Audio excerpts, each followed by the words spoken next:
Can you give us a status report on the SBI's investigation of the permitting process for the proposed Titan cement plant? I thought that would come up, and there's nobody here from the environment. So let me remind you, first of all, that I live on the coast, and I was a coastal senator for years, and I will do nothing at all to harm our environment or harm our air or water quality. I really, really am so committed to that and will remain committed to that.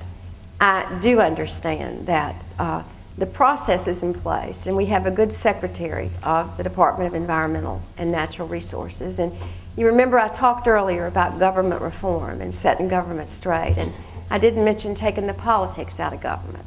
Jim Trogdon or Gene Conti can tell you that for the first time in the history of North Carolina, I have literally taken the politics out of road projects and bridge projects. It's done now on the data. It's done on the data, the way it should be, not who knows who or who has a powerful legislator or who the governor likes. That's how things should get done.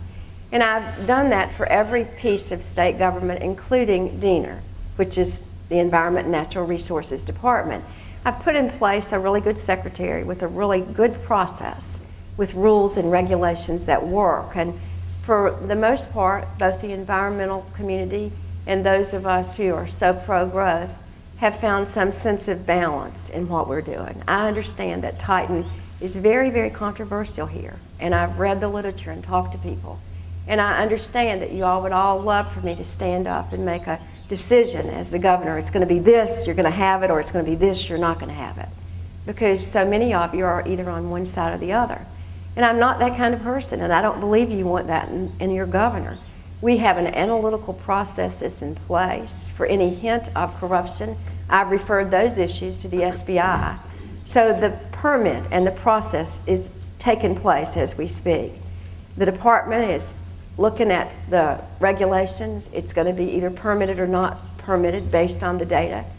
The SEPA doesn't apply in North Carolina. That's not going to change. That's the standard. That's been the standard for more than a decade. But I am told that the federal environmental process will come in and produce a really accurate account for you. That doesn't answer your question, because I know half of you want me to say I'm going to close it down, and half of you want me to say we're going to have it.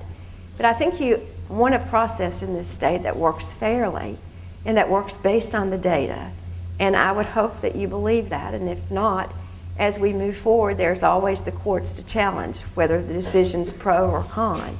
But it's a work in progress, but it has not been tainted by politics.